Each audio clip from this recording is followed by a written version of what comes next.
Akash, he's thinking who will take my photo.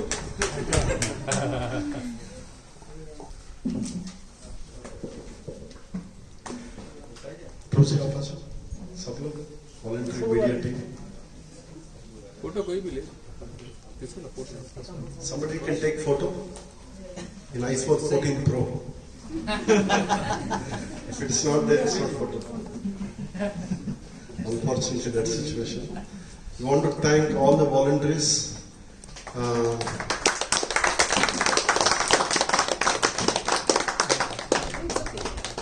We also want to thank our organizing team here, Giriraj Prabhu, Lakshmanath Prabhu, and our Ravi Prabhu, our accountant. Please come, all of you. Subhash Prabhu, Lakshmanath, please come. And our cooks. You have nice prasadam here? Yes. You liked it? I am not seeing sound here. So next time we'll have more fully farm grown vegetables. We are having some challenges, but we like to thank all of them. Devaki Mataji, all of them. So we have few volunteers cooking there. Mohan Prabhu and who else? Rangapuri Prabhuji. So you all can come and have what I said. Two things you should remember.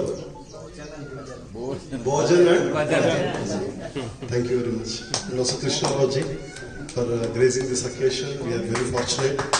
So let's give one more round of applause.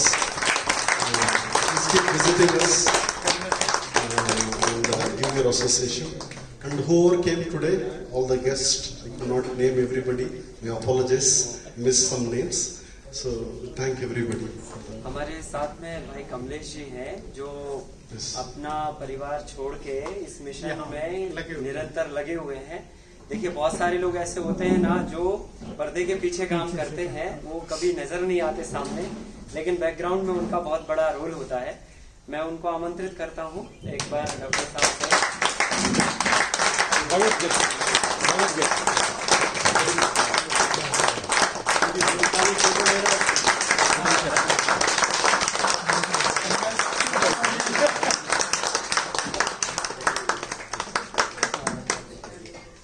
ये भी पकड़िए. And also I'd like to thank our sadhus.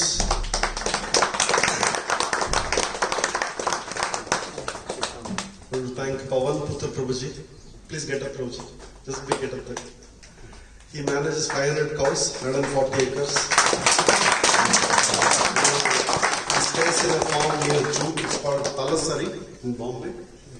Very tough place. Tribals have a lot of difficulties there, but he's like lion is there. So let's thank him once again. We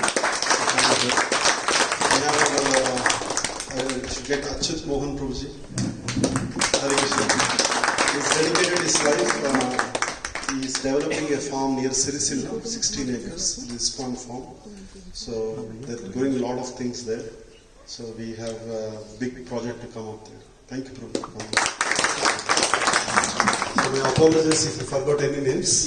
Sometimes these programs will miss some names. We have to. So thank you very much once again. And we have big feast today to coming up in lunch.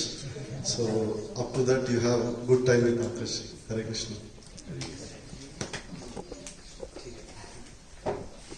आप सभी लोगों का बहुत बहुत फिर से आभार. और हम वापस ज्वाइन करते हैं, अपने सेशन की तरफ चलते हैं. और अब हमारा नेक्स्ट टॉपिक जो था कि हम कैसे अपने सीड्स को वापस जो है ना क्वालिटी सीड्स बनाएं जो हाइब्रिड्स को भी टक्कर दे जाए. जो मैंने आपको सुबह में अभी सारा एक्सप्लेन किया, सीड्स के बारे में डेमो भी दिखाया और एक एक चीज़ के बारे में मैंने आपको बताया. अब हमारी जो लर्निंग है वो इस तरफ जा रही है कि अब हम कैसे वो सीड्स से क्वालिटी सीड्स को नेक्स्ट जनरेशन में लेके जाएं. ठीक है, तो बेसिकली देखिए सीड्स को लेकर एक बेसिक फंडामेंटल मैं आपको बता दूं. जैसे हम ह्यूमंस में होता है और बाकी सब और कम्युनिटी में होता है कि जब भी कोई बीज अर्थ में जाता है वो पौधा बनता है, फिर पेड़ बनता है और फिर उसमें बहुत सारे सीड्स आते हैं, बहुत सारे फल आते हैं. और उन्हीं में से कुछ ऐसे बीज होते हैं, जैसे एक पौधे से 1000 बीज निकला, 1000 सीड्स निकला। अभी वो 1000 सीड्स जब सॉइल में जाएगा तो हो सकता है वो 1000 में से कोई एक सीड होगा जो बहुत अच्छा परफॉर्मेंस देगा। ये जो है, अब ये एक ने क्यों दिया परफॉर्मेंस, ये आज तक कोई नहीं बताता है। ये सृजन की प्रक्रिया का खेल है, ठीक है। अभी जैसे फॉर एग्जाम्पल एक माँ बाप के 5 बच्चे होते हैं, 5 में से कोई एक बच्चा होता है जो बाकी सबसे भिन्न होता है। ऐसे आप सबने भी प्रैक्टिकल किया होगा, मतलब होता ही है जनरली, हमारे आप सबके घर में होता है कि पता चला 2 बच्चे हैं, 2 में से कोई एक बच्चा बहुत भिन्न है ना, लेकिन एक नॉर्मल है, ऐसे होता है। अभी हमारी समाज में स्वामी रामदेव जी जैसे लोग आए, हमारे समाज में मोदी जैसे लोग आए, ये सब कोई अलग से कोई प्रोग्रामिंग करके नहीं बनाए गए इनको, ठीक है। ये हम सबके बीच में ही आए, जैसे हम सब आए, करेक्ट। तो कुदरत की जो सृजन प्रक्रिया होती है, उस प्रक्रिया में कब क्या कैसे आ जाए इसका कोई पता नहीं होता है। अब हमें करना क्या है, फिर हम इसको कैसे मतलब क्लियर करें कि ये सबसे बेस्ट है। तो हम सिलेक्शन प्रोसेस अपनाते हैं, सीड सिलेक्शन प्रोसेस, ठीक है। सो इस प्रोसेस में हम क्या करते हैं, क्वालिटी सीड्स को जनरेट करते हैं या फिर क्वालिटी सीड्स का सिलेक्शन करते हैं। फॉर एग्जाम्पल अगर एक क्लास में 100 पार्टिसिपेंट्स हैं, लाइक 100 स्टूडेंट्स हैं और सब लोग एक ही सिलेबस पढ़ रहे हैं, पर आपने देखा होगा कुछ स्टूडेंट्स हैं, या कुछ नहीं, ओनली 1 स्टूडेंट होगा जिसका सबसे ज्यादा मार्क्स आया होगा, ठीक है। बाकी किसी का थोड़ा कम, फिर उसके पीछे फिर बहुत सारी रेंज होगी, लेकिन एक होगा जो सबसे ज्यादा नंबर लेके आया होगा, सबसे टॉप होगा। तो वो जो टॉप वाला है ना, उसी का सीट्स लेके आपको जनरेशन को आगे बढ़ाना, बस ये समझ लीजिए आप, ठीक है। सो जब भी आप पूरे अपने फार्म में जो भी क्रॉप लगाएंगे या जो भी फसल लगाएंगे, वो फसल में आपको कुछ पैरामीटर हैं, उन पैरामीटर पे वो सीड्स का सिलेक्शन करना, ये आपकी क्वालिटी को इम्प्रूव करेगा। और जितना ज्यादा मतलब आपका सिलेक्शन का मेथड अच्छा होगा, उतना ज्यादा आपकी क्रॉप की प्रोडक्टिविटी का पोटेंशियल होगा। ये आपको करना पड़ेगा कुछ दायरे में। तो पहला दायरा है कि हम जर्मिनेशन के टाइम में किसी भी मतलब जो है ना पौधे का वो करें, मतलब उसको सिलेक्ट करें। तो जर्मिनेशन के टाइम पे कैसे करना है, जैसे फॉर एग्जांपल हमने एक खेत में क्रॉप बोया, पीचिंग बोया या वीट बोया, पैडी बोया। अभी उसमें से हमको ये देखना है कि जो हमने टाइमली क्रॉप लगाया उसमें से कितने ऐसे प्लांट्स हैं जिन्होंने टाइम पे जर्मिनेशन लिया, या कितने ऐसे प्लांट्स हैं जो अभी जर्मिनेशन के लिए मिट्टी में क्रैक बना रहे हैं, मतलब निकल रहे हैं। बाकी कुछ होंगे जो एकदम निकल जाएंगे। 10% प्लांट होते हैं जो सबसे पहले निकल जाते हैं, 10%। फिर आप सेकंड डे देखेंगे तो 20% बढ़ जाएंगे, थर्ड डे देखेंगे ऐसे, फोर्थ 5th डे में ऐसे पूरा एक वीक में पूरा ग्रीन हो जाता है। लेकिन वो जो 10% जो फर्स्ट डे निकले, उनका जर्मिनेशन परसेंटेज सबसे फास्ट और अच्छा है। वो प्लांट को रखना आपको, बाकी प्लांट्स को नहीं रखना, ठीक है। अगर हमने सबको एक साथ में ले लिया, जो पीछे आ रहे थे, जो और लेट आ रहे थे, तो क्या होगा, नेक्स्ट जब इनकी जनरेशन बनेगी तो ये क्या करेंगे, जो कम जर्मिनेशन वाले या लेट जर्मिनेशन आने वाले पौधे हैं, वो जल्दी आने वाले पौधों से क्रॉस होंगे और फिर जाके ये ना तो वो लेट आएंगे और ना जल्दी आ जाएंगे, बीच में आएंगे, फिर उनका जर्मिनेशन कम हो जाएगा या उनका टाइम कम हो जाएगा। समझ रहे ना, ठीक है। तो क्या करेंगे अपन, ये मान के चलो ये आपका पूरा एक फार्म है, फॉर एग्जाम्पल ये 1 एकड़ का फार्म है। अभी 1 एकड़ के फार्म के अंदर हमने फॉर एग्जाम्पल 1000 पौधे लगाए हुए हैं, क्रॉप चाहे जो भी हो, ठीक है, क्रॉप जो भी हो। अब हमने क्या किया, ये जो फार्म का पूरा कल्टीवेशन एरिया है, हमें पूरे फार्म का सीड्स नहीं बनाना है, करेक्ट ना, पूरे फार्म का सीड्स नहीं बनाना। हमारी रिक्वायरमेंट है नेक्स्ट ईयर 2 एकड़, 3 एकड़, 4 एकड़, 5 एकड़ का सीड्स रेडी करने की। तो हम क्या करेंगे, ये एरिया को सिलेक्ट करेंगे। फॉर एग्जाम्पल ये एरिया हो सकता है 50 फीट हो सकता है, या मान के चलो 20 फीट भी हो सकता है। तो हमने ये एक मार्क कर दिया, 4 बैम्बू लगाए, एक बैम्बू इधर लगाया, एक इधर लगाया, एक इधर कॉर्नर पे, और एक हमने धागा बांध दिया, रस्सी टाइप का कुछ मार्किंग कर दिया कि ये जगह पे ही हम अपने पैरामीटर्स को लगाएंगे, पूरे फार्म में नहीं लगाएंगे। तो पहला पैरामीटर हमने लगाया जर्मिनेशन का, कितना एरिया में, इतना एरिया में। अब इतने एरिया में अगर मान के चलिए 100 प्लांट्स आ रहे हैं टोटल, 100 प्लांट्स। तो ये 100 प्लांट्स को आपको देखना है कि ये 100 में से कितने ऐसे प्लांट्स हैं जो टाइमली जर्मिनेट हुए या जिनका जर्मिनेशन फास्ट होगा। जिनका जर्मिनेशन फास्ट हुआ उनको ही आप फील्ड पे रखेंगे, और जिनका वीक हो रहा है या मतलब निकल रहे हैं वो आप पूरा निकाल के उनको फील्ड से बाहर कर दीजिए। उनके सीड्स इनमें नहीं मिलना चाहिए। ये पहला सिलेक्शन का पैरामीटर है। सो हमने क्या किया, 100 में से ऐसे 10 प्लांट्स रिमूव कर दिए जिनका जर्मिनेशन वीक था। अब हमारे पास कितना प्लांट्स बचा है, 90 प्लांट्स बचा है। तो जर्मिनेशन में 10 प्लांट्स आउट हो गए, ठीक है। अब नेक्स्ट गए, तो नेक्स्ट जो है ना, अभी यहाँ पे लीफ के बेसिस पे हम इनका सिलेक्शन करेंगे। तो लीव्स के बेसिस पे यहाँ पे आपके पास 90 प्लांट्स बचे थे। अब हमने लीफ देखा, चेक किया कि कितने ऐसे प्लांट्स हैं जिनका लीफ का क्वांटिटी प्लस क्वालिटी दोनों बेटर है। क्वांटिटी का मतलब हुआ कि नंबर ऑफ लीव्स ज्यादा है। जिस प्लांट्स के पास नंबर ऑफ लीव्स ज्यादा होगी वही फोटोसिंथेसिस ज्यादा करेगा, और जिसके पास फोटोसिंथेसिस ज्यादा करने की पावर होगी वही ज्यादा फूड बनाएगा। जो ज्यादा फूड बनाएगा वही ज्यादा फ्रूटिंग लेके आएगा, करेक्ट ना। अभी फोटोसिंथेसिस ही नहीं कर पा रहा प्लांट, तो क्या है, फूड बनाएगा पर थोड़ा बनाएगा, फिर उतने ही हिसाब से वो फ्रूट बनाएगा। तो क्या करना है, लीव्स को चेक करना है। अगर ज्यादा क्वांटिटी वाला लीव्स का पौधा है तो कम क्वांटिटी वाले को हटा दो। और अगर मान के चलो लीव्स की क्वांटिटी है पर उसमें कुछ ना कुछ डिफिशियंसी दिख रही है, येलो दिख रही है पत्ता, है ना, या फिर मुड़ा हुआ दिख रहा है पत्ता, या कुछ तो भी अगर आपको लग रहा है, तो समझ लो कि वो उसके जेनेटिकली सिम्टम्स भी हो सकते हैं, क्लाइमेटिक सिम्टम्स भी हो सकते हैं, सॉइल से आई हुई परेशानियां भी हो सकती हैं, या फिर अंदर बॉडी के अंदर उसका कोई ना कोई न्यूट्रिएंट डिफिशियंसी भी हो सकता है। तो हमें ऐसे प्लांट्स को नहीं रखना है जो इस तरह की डिफिशियंसी को लेकर आगे बढ़ रहे हैं। तो क्या करेंगे हम, ये 90 में से 90 में से फिर 10 प्लांट्स ऐसे हमने रिमूव किए जिनमें लीव्स का क्वांटिटी कम था या क्वालिटी कम था, ठीक है। रिमूव कर दिया, उन प्लांट्स को निकाल के ही फील्ड से बाहर कर दिया। अब हम आ गए थर्ड स्टेज पे। तो थर्ड स्टेज है हमारी ब्रांचिंग। ब्रांचिंग के स्टेज पर हमने देखा, इधर पे हमारा अभी 80 प्लांट्स बचा। अभी ये 80 प्लांट्स यहाँ पर आए। अब हमें यहाँ पर ये चेक करना है कितने ऐसे 80 प्लांट्स में से कितना प्लांट्स है जिनका ब्रांचिंग बहुत स्ट्रांग है। ब्रांचिंग मीन शाखाएं, करेक्ट ना, ब्रांचिंग जिन्होंने ज्यादा किया हुआ है। तो जिन प्लांट्स ने ब्रांचिंग ज्यादा किया है वही प्लांट्स को हमें आगे कैरी फॉरवर्ड करना है। और जिनकी डालियां कमजोर है या संख्या में कम है, मतलब क्वांटिटी में भी कम है और क्वालिटी में भी कम है, तो उन कम ब्रांचेस वाले प्लांट्स को हम वापस फिर रिमूव करेंगे।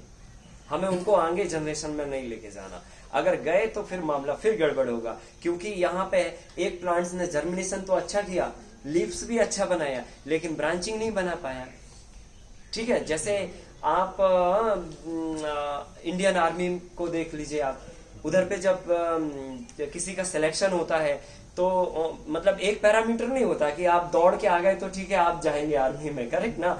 उधर पे ये भी चेक होता है, ये भी चेक होता है, छलांग भी चेक होती है ना, आपका रेसिंग भी होता है, सब बहुत पैरामीटर होते हैं। हर पैरामीटर पे आपको निकलना चाहिए, तभी वो आर्मी के लायक होता है बंदा कि हाँ भाई ये बॉर्डर पे जाके लड़ सकता है करके। ऐसे हमें यहाँ पे प्लांट्स को सिलेक्शन करना है। तो नेक्स्ट जो है वो ब्रांचिंग है।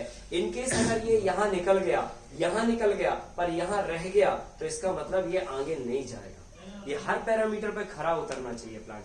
तो ब्रांचिंग के टाइम पे हमने देखा कि ऐसे कुछ 10 प्लांट्स थे जिन्होंने अच्छा ब्रांचिंग नहीं बना पाया, वो प्लांट्स को हमने फिर रिमूव कर दिया। अब हमारे पास 70 प्लांट्स बचे हुए हैं।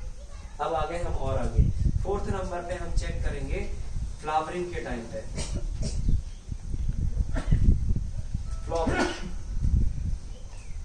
फ्लावरिंग के टाइम पर हमारे पास 70 प्लांट्स ऑलरेडी पहले से थे।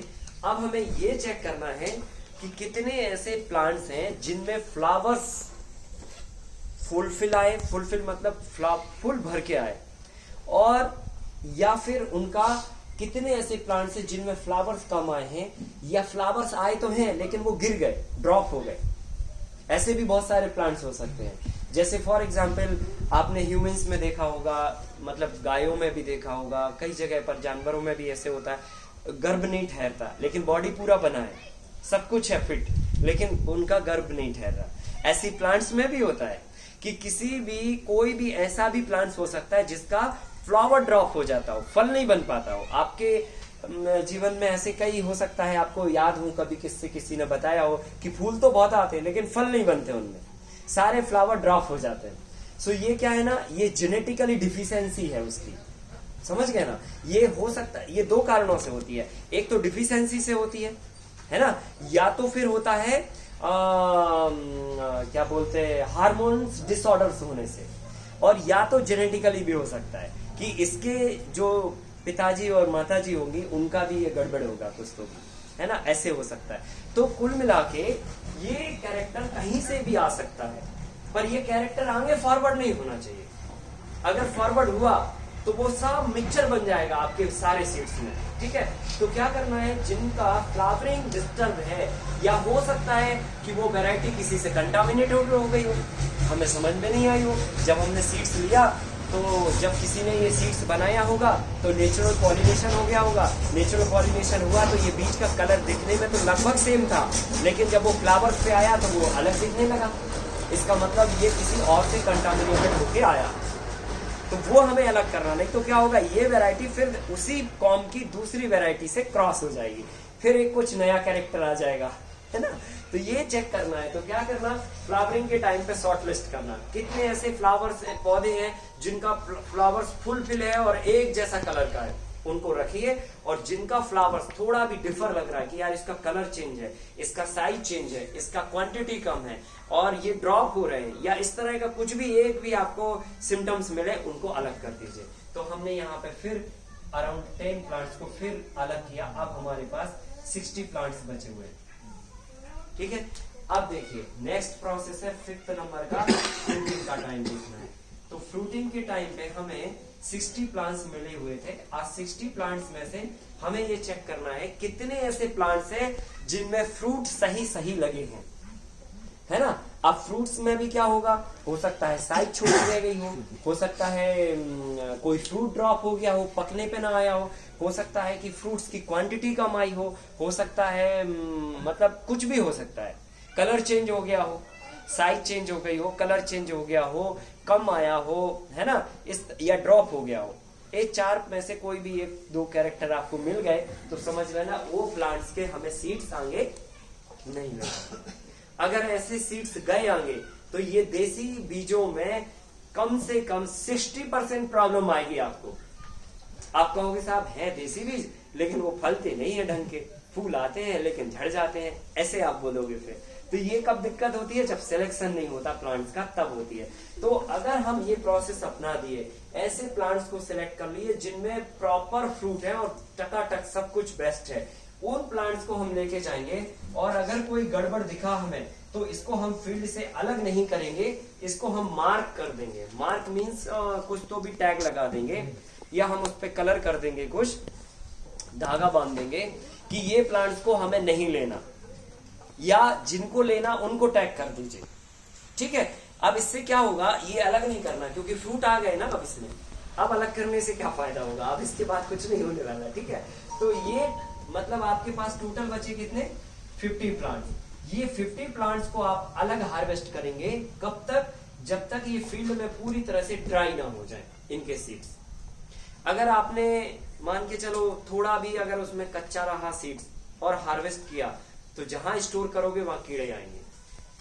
तो क्या करना, फील्ड पे ही पूरी तरह से सीड्स को ड्राई होने देना। और उसका तरीका सिंपल है, जब कोई भी सीड ड्राई हो गया, आपने फार्म पे गए, फोड़ा और थोड़ा सा आपने मुंह में डाला और आपने दांतों से उसको क्रैश किया, और अगर एकदम कड़ाकट आवाज आ गया, साउंड आ गया, प्रॉपर साउंड आ गया, समझ लो अब वो हार्वेस्ट किए जा सकते हैं। और इनकेस आपने खाया और थोड़ा लगा कि अभी तो साउंड ही नहीं आ रहा या बहुत थोड़ा आ रहा, थोड़ी आपको समझ आ जाएगा जब आप मुंह में डालेंगे, एकदम कटाकट आ गया तो वो हार्वेस्ट लायक हैं। और अगर साउंड उनका थोड़ा भी कमजोर है तो उनको अभी रुकना चाहिए, कितना, 2 दिन 3 दिन ऐसे करके, क्लियर हो रहा है? तो बाकी के जो 10 प्लांट्स हैं जो यहाँ आए थे, जो फ्रूट्स डिफर थे, उनको और पूरे फार्म को एक साथ अलग हार्वेस्ट करेंगे आप। और ये जो 50 प्लांट शॉर्ट लिस्ट हुए हैं, इनकी हार्वेस्टिंग सेपरेट अलग होगी। क्लियर हो गया? अब हमने क्या किया, ये सेपरेट हार्वेस्टिंग करके इनके सीड्स कलेक्ट किए, एंड सीड्स कलेक्ट करने के बाद अब हम इनको स्टोरेज में लेके जाएंगे।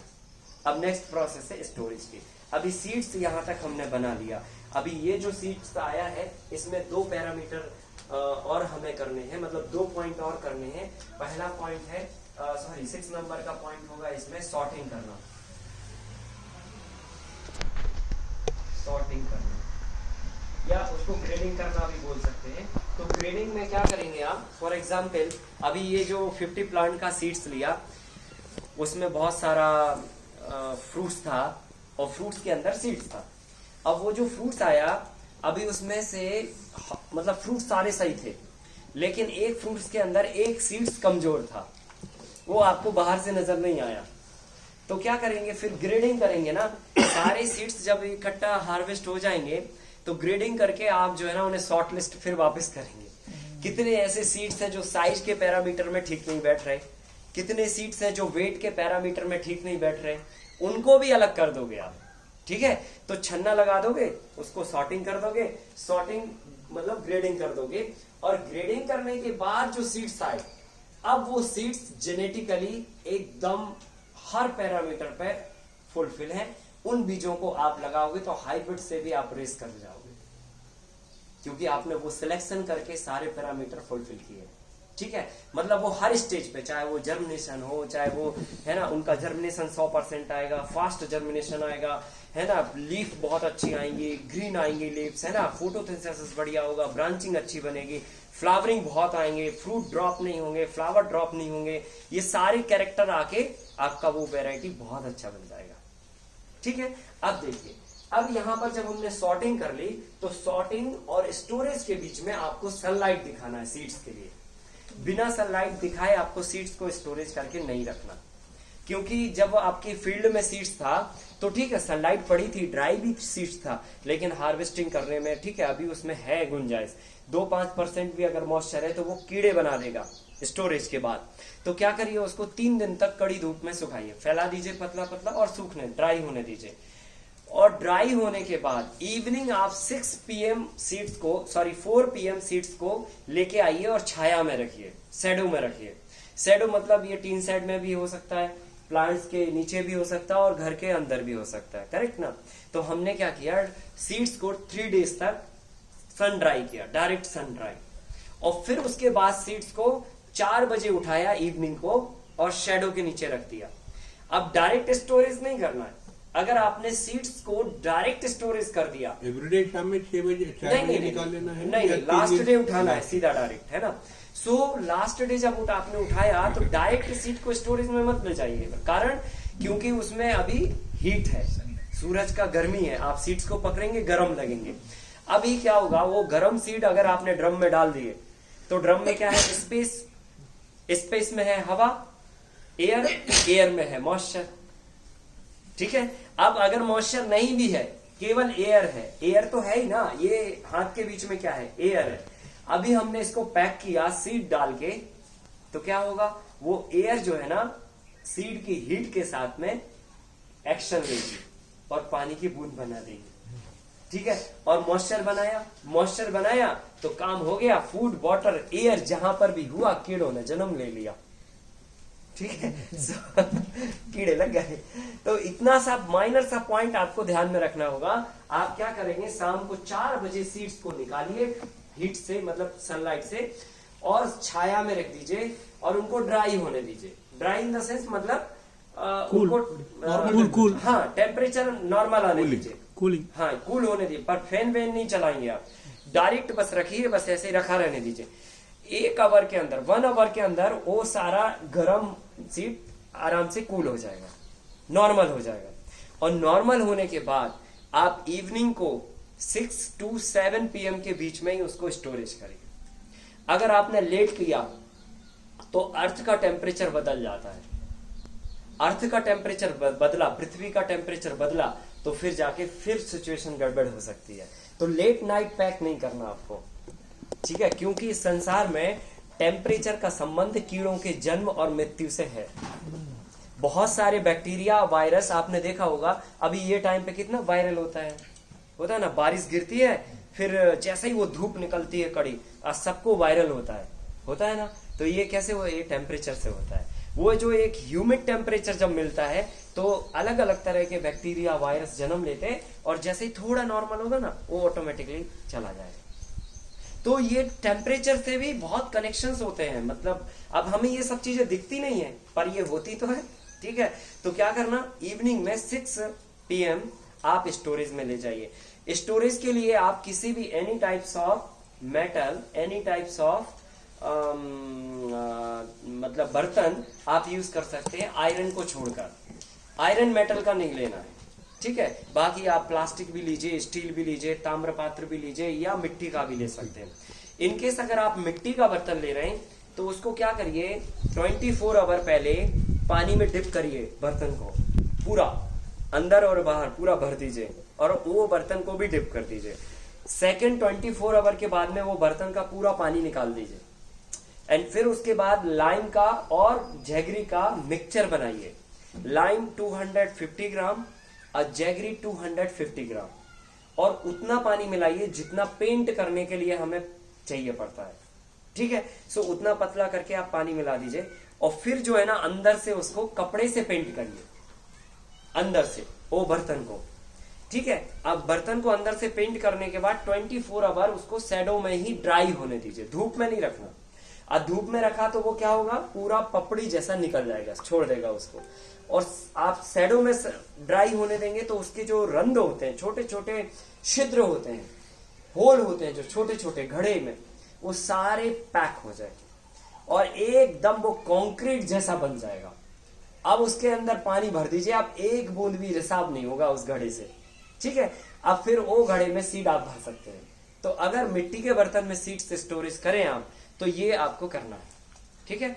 इनकेस अगर प्लास्टिक में करें तो आप साफ करके रखिए ड्रम को, और एनी टाइप्स ऑफ मेटल का करें तो भी आप साफ करके रखिए, मॉइस्चर नहीं होना चाहिए उसमें। अब जो ग्रेडिंग और ड्राई किए हुए सीड्स हैं, उनको रखने से पहले हम क्या करेंगे, बर्तन को रेडी कर लिया। अब बर्तन और सीड्स के साथ में हम कुछ मीडियम ऐसा रखेंगे कि इनकेस अगर कोई चूक हमसे हुई तो वहां पर वो गलती को रिपेयर करने के लिए कुछ तो भी वहां पर दवाई हो, कुछ तो भी वो मतलब उपाय हो। तो उसका ये तरीका है कि आप नीम का पत्ता लीजिए, नीम लीव्स लीजिए, और नीम लीव्स को क्या करेंगे, आप ड्राई नहीं करेंगे। लोग गलती करते हैं, पूरा ड्राई कर देते हैं, और पूरा ड्राई किया नीम तो प्रॉपर्टी उसका खत्म। फिर वो पत्ता रह जाता है, थोड़ी बहुत कुछ रहती है, डेथ बॉडी टाइप का रहेगा, वो फायदा नहीं करेगा। तो तरीका ये है, हम डायरेक्ट भी नहीं रख सकते पूरा गीला। तो क्या करिए, अगर सनलाइट ऐसा है तो 15 मिनट्स, घड़ी से 15 मिनट्स उसको सनलाइट में रखिए, घड़ी से ओनली 15 मिनट्स। 15 मिनट में वो ड्राई नहीं होगा, लेकिन ऐसे हो जाएगा, करेक्ट। ऐसा कंडीशन का लीव्स को पंखुड़ियां तोड़ लीजिए, और एक जालीदार कपड़ा लीजिए, मतलब जिसमें छोटा छोटा छोटा छोटा होल्स हो, उस कपड़े में वो सारा लीव्स को इकट्ठा कीजिए, और उसमें क्या कीजिए, एक लाइम स्टोन का एक पत्थर लीजिए, 100 ग्राम लाइम स्टोन, और एक अलग इतना कपड़ा लीजिए, उसमें लाइम स्टोन को रख के ऐसा रबड़ बैंड कर दीजिए। इस स्टोन को वो नीम के लीव्स के साथ में रख दीजिए, और फिर उसको रैप कर दीजिए, मतलब पोटली बना दीजिए या पैकेट बना दीजिए, सिल दीजिए उसको धागे से, और ये पैकेट को ड्रम के नीचे डालिए, सबसे नीचे, एंड फिर आप सीड्स भरिए। फिर आप एक मिड में डालिए ये पैकेट, फिर ऊपर तक सीड भरिए, फिर एक टॉप पे पैकेट डालिए, और फिर उसको प्लास्टिक पॉलीथीन से डबल पैकिंग करके फिर उसका ढक्कन बंद कीजिए, मतलब उसको पूरा एयर टाइट पैक कर दीजिए। ये करने से अब जो है ना, आपके सीड 3 ईयर के बाद में भी एज इट इज जैसा रखोगे वैसे ही निकलेंगे। 3 साल के बाद, मतलब 1 साल की बात ही नहीं हो रही, 3 साल के बाद भी एज इट इज निकलेंगे। तो सीड्स 1% भी आपका कीड़े नहीं लग सकते हैं। इसी मेथड से आप घरों में जो अनाज स्टोरेज करते हैं उसको भी आप ऐसे ही करिए। तो कहां से शुरू करेंगे घर के अनाज को स्टोरेज से? सनलाइट से शुरू करेंगे, क्योंकि उसके और पहले तो हम कुछ कर नहीं सकते, वो तो हो चुका है, ठीक है। तो सनलाइट देना है, पूरा ड्राई कर, स्टोरेज को इसी मेथड से करना है, तो आपके सीड्स कभी खराब नहीं होंगे, ना ही अनाज खराब होगा। इस मेथड से हम सारे अपने सीड्स का जो बैंक बनाया है, सारे सीड्स को इसी ढंग से स्टोरेज करते हैं। हमारे पास बहुत सारे ड्रम्स हैं, अलग अलग वेराइटीज के सीड्स हैं, और टनों में सीड्स होते हैं। सो हजारों की मात्रा में टैंक्स में हम वो सारे सीड्स को पैक करके रखते हैं, और कोई तो भी गड़बड़ नहीं होता। एज इट इज जैसा रखते हैं वैसे ही हमारे सीड्स निकलते हैं।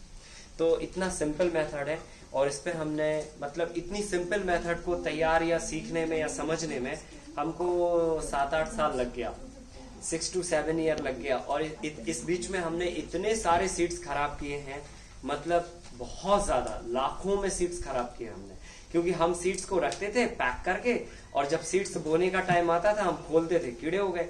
अब कीड़े हो गए तो ना हम किसी को दे सकते हैं, और इतनी क्वांटिटी में हम लगा नहीं सकते, तो नेसेसरी हमें फिर वो मतलब यूज करना पड़ता था पाउडर करके, कहीं कंपोस्टिंग में, कहीं इधर कहीं उधर ऐसे करके। तो बहुत नुकसान किया। लेकिन जब से हम ये मेथड से सीड्स को प्रिजर्व कर रहे हैं ना, कहीं गलती नहीं हो रही, और बढ़िया सीड सारे सुरक्षित हमको 2 साल में भी मिलते हैं। लाइमस्टोन को बर्तन के नीचे रखना बोले? नहीं, बर्तन नहीं, वो नीम लीव्स के साथ में ही रखना है ना, नीम लीव्स के साथ में ही रखना है। तो ऐसे करके ये प्रोसेस से जब आप सीड्स बनाने लगोगे, तो निश्चित तौर पे अगर कोई कमजोर वैरायटी भी आपके हाथ में लगती है, फॉर एग्जाम्पल किधर से भी आपको कोई भी देसी बीज मिला, वो जो भी कंडीशन में आप उसको लगाइए, पर ये पैरामीटर उस पर लगा दीजिए जब आप नेक्स्ट उससे सीड्स रेडी करेंगे। ऐसा नहीं कि हमने फील्ड पे वो सीड्स लगाए और कोई भी मर्जी आई, जो फ्रूट अच्छा दिखा बस हमने उसको ले लिया, बोले ये सब सीड्स हो गया हमारा। नहीं, ऐसे अगर आप सिलेक्ट करोगे तो फिर आप वो प्रोडक्शन नहीं ले पाओगे जो हाइब्रिड में आपको मिलता है। अगर हाइब्रिड से भी बेहतर प्रोडक्शन लेना है तो सिलेक्शन प्रोसेस ये सिंपल है, बहुत कोई कठिनाई नहीं है, कोई इसमें ऐसा नहीं है कि ये साइंटिस्ट ही करेंगे, ये सब हम प्रैक्टिकली जजमेंट कर सकते हैं, इसमें कोई प्रॉब्लम।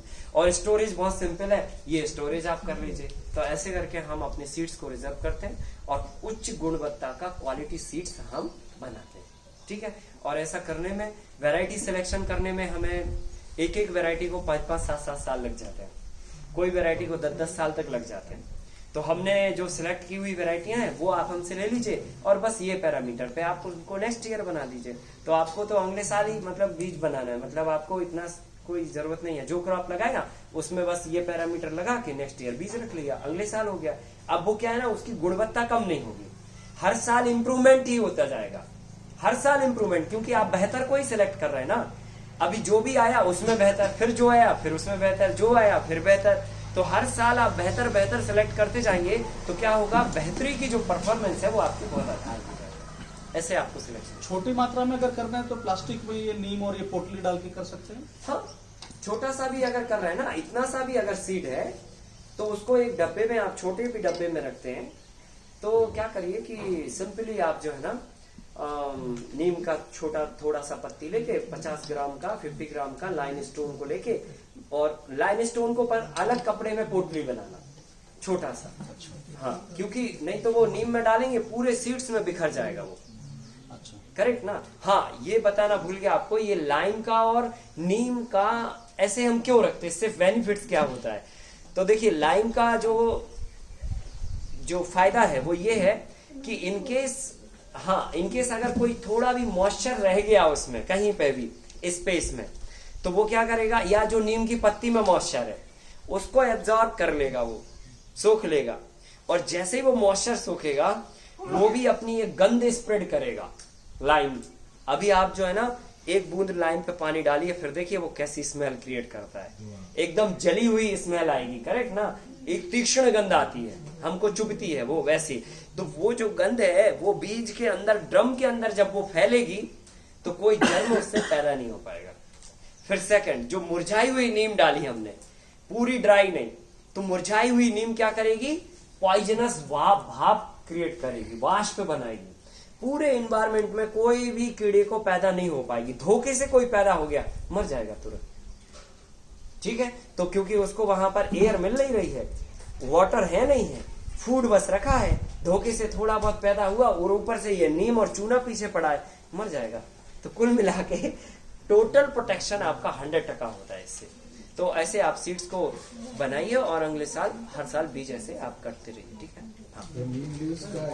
वाटर मैनेजमेंट के बारे में आप TDS यूज करने हाँ, वो अभी हम लोग कर रहे हैं। नहीं, फ्रेश लीफ लेना, फ्रेश लीफ को 15 मिनट सनलाइट देना है। हाँ, 15 मिनट और ड्राई नहीं करना उसको, 15 मिनट सनलाइट देना है। क्लियर हुआ? अब हम लोग नेक्स्ट टॉपिक पे चलें। हाँ।